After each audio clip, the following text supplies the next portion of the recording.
What is going on, YouTube? So coming back with my LSU Tigers football preview for 2016.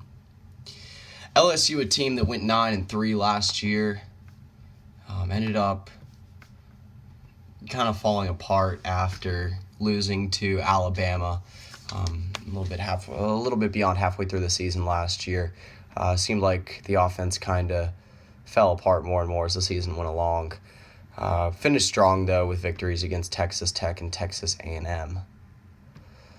So, go ahead and start with the first of my three key players, and I have the quarterback for LSU, Brandon Harris. My thing is with Brandon Harris, I mentioned it over and over again, most smart college football fans know this too. He just can't... He can't get put in the right system, it seems like, with LSU. Cam Cameron doesn't seem like he's going to be changing anything up this year. I don't really understand it. Harris would be a very good quarterback in a read or a pass option system, utilizing his athleticism a little bit more.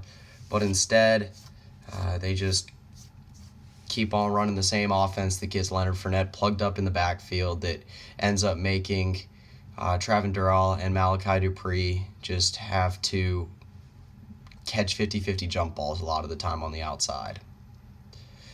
If LSU wants to be a successful team, a lot of it is on Brandon Harris's shoulders. He's just got to improve.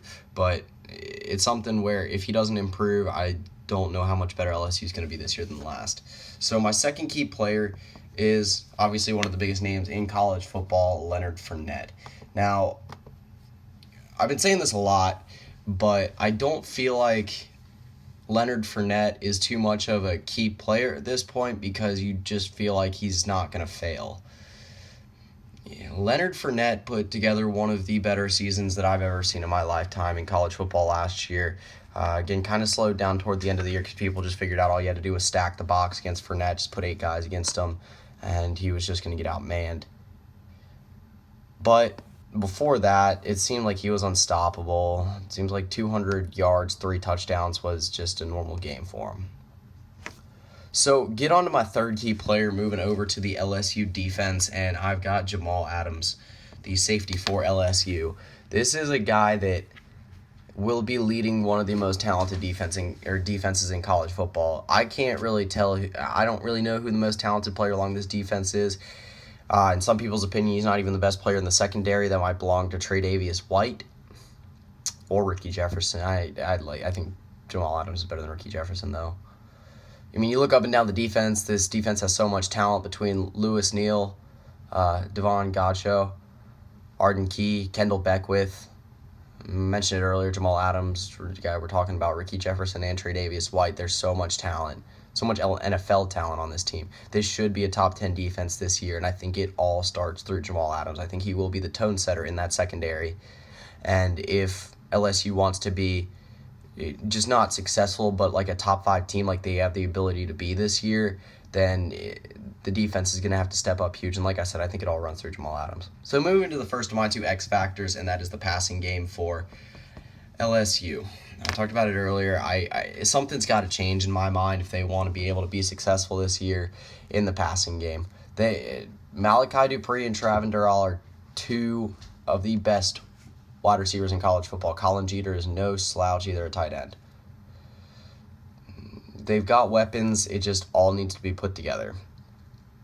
Again, Cam Cameron, I have faith in him, but you got to change something up, like to some degree.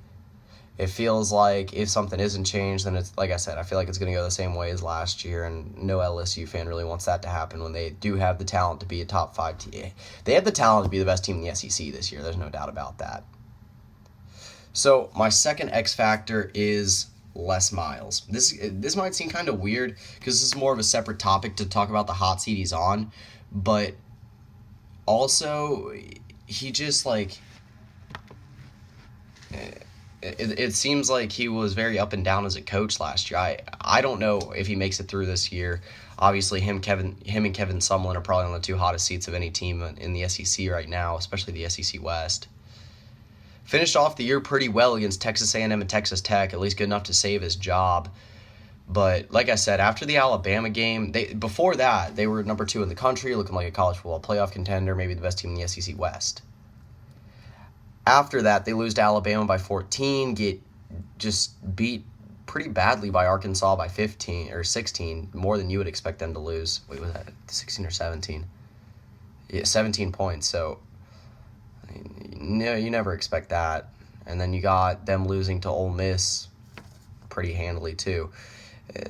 Teams figured out how to play against that offense, and that offense is going to have to get better as a result, because when that team is going, when that team is going full cylinder, when it's going just everything's working, it's hard to stop. And like I said, Les Miles is the guy at the top. He's the guy that's going to be having to be able to command everything. And if there's a problem with the offensive coordinator, he's going to have to be able to fix it. So moving to my trap game for LSU, and I think it will be Arkansas. Again, a game they lost last year, so to say it's a trap game right now might be a little weird to say, but granted, LSU is going to probably be an overwhelming favorite in that game this year. Maybe Arkansas's biggest rivalry of the year. They're definitely not going to be taking it lightly. They're still going to have talent on that team this year, and it comes at a point in the season that's very, very important for LSU. It comes right after the Alabama game, and it's really their last big game in the SEC West before Texas A&M. They get an easy game the following week with South Alabama again. To me, has the makings of like a classic trap game. So my biggest game for LSU, it's an obvious one. You could say Ole Miss, because that'll be a big one if they want to be able to win. Ole Miss will be up there. But in my mind, it is definitely the game against Alabama. Saturday, November 5th. Again, mark that game down on your calendar if you're a college football fan. It'll probably be a good one. Alabama, again, breaking in a lot of new starters this year. LSU is maybe the overall more talented team this year. But, again, it all comes to being able to put it together on the offense. If they can, it'll be a repeat of last year, like I've said a million times. They can beat Alabama. That puts them, at least in my mind, as favorites for the SEC West, unless they lose to Ole Miss. Or some team like Auburn or Texas A&M just comes out of nowhere and just takes over the entire division, which I don't really see happening, but I guess anything can happen.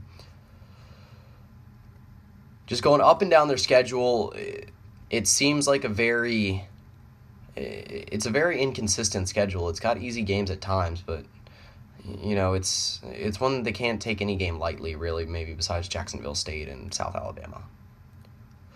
So moving to my record prediction for LSU, and I think they're going to end up going 10-3. Again, not really music to a LSU fan's ears, but I think they're going to end up 9-3 after the regular season. Probably going to end up 10-3 in the bowl game. I think that the SEC will continue their domination of bowl games again this year, especially if some of their teams don't really meet expectations in the regular season. But at the same time, I think that they're going to lose to Florida. I think that Florida's pissed off about the way that game ended last year. If Florida had a quarterback that game last year, they might have won against LSU. Alabama, I still don't think they're up to that level yet. And then Ole Miss. Ole Miss is still a good team. And like I said, if LSU can't figure out their offensive situation, then it'll be a long game, even though it is at home, once again against Ole Miss. So that pretty much does it for my LSU preview. I'll be coming back a little bit later today or tomorrow with my Penn State preview, trying to get a few in today since yesterday I wasn't really able to get any up. I think the Iowa one was the only one. But that's pretty much it. See ya.